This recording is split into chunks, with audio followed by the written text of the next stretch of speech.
Hello everyone.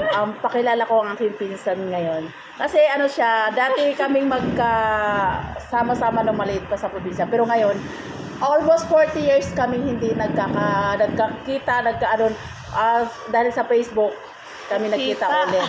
Inad niya ako sa Messenger, tinanong ako kung taga Matalom ako, sino ako, bakit Iskoro ako. So ngayon, one day nagkita na talaga kami ngayon. So ngayon, interviewin ko siya kasi medyo umangat na siya sa buhay.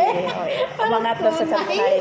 Tapos ngayon, ang tanong natin sa kanya, paano siya nag-umpisa sa kanyang buhay? Diba, ikaw na sis.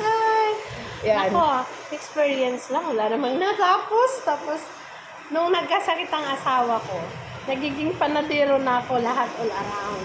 Natutunan ko mag-drive. Natutunan ko rin, yung doon pa kami sa Pangasinan, nag-try talaga akong mag-drive. Ay, natuto kasi automatic naman. Sabi ko, pwede na to. Paano nga kasi nagkakasakit na yung asawa. Tapos 4 ang anak, kailangan ko talagang matuto. O di, nag-try ako. Try ako magpapanadero, launa, bagsak. Tapos ngayon, pagka bagong deliver, tapos wala kang panadero, ang hirap kumita. Kaya sabi ko, kailangan kong matuto. Una, crinkles. Pag magbilog ako ng 5, para sa mga anak ko yung 4. Yung isa, bahay. Kulang pa rin. Kailangan ko ng kotse.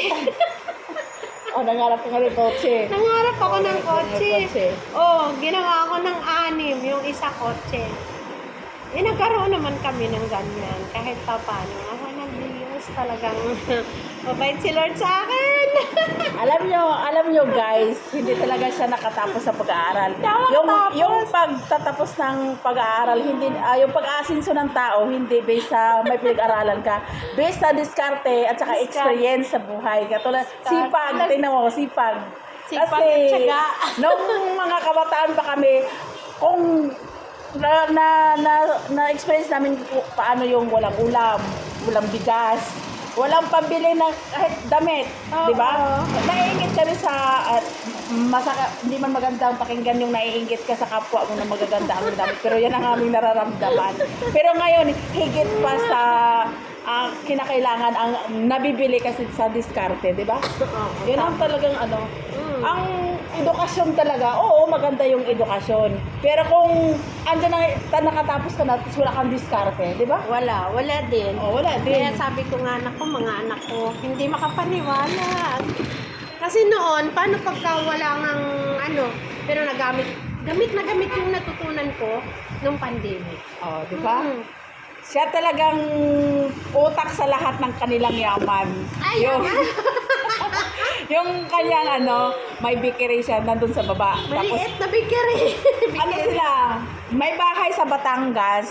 Pero next time natin ating bablog yun. Grabe. Yan ang aking pinsan na super tagal na naming hindi nagkikita. Kaya ngayon nagkwentuhan kami about life namin. Kung anong nangyari sa buhay-buhay. Kung gaano kami nag-umpisa sa hirap hanggang sa maging papuntang successful na, di ba? Kahit pa paano, nagkaroon akong 4 na anak, pero lahat naman sila mabubahe. Di ba? Yun ang bliss. Yun ang sinasabing hindi man karangyaan na buhay, yung sakto lang. Nakakabili na rin kami ng ulam, 1 kilo.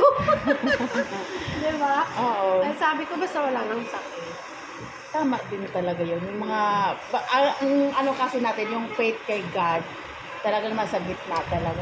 Nasa gitna talaga lagi yan kasi sa mga pagsubok ng buhay natin, talagang siya talaga lagi ang front sa ating life. Correct. Diba? Kaya guys, abangan natin yung Batangas store na kanyang house. Ito ang kanyang sa taas to, sa baba yung kanyang Kaya nag 1-on-1 kami dito sa taas. Napaka-humble ang aking pinsan. Mga parehas kami Iskoro. Yung makakita dito sa Matalom. Shout out ka sa Matalom. Lukat. Lukat. Anak ni Durang. Sino nakakilala ni Durang? Durang Santo. Sinto.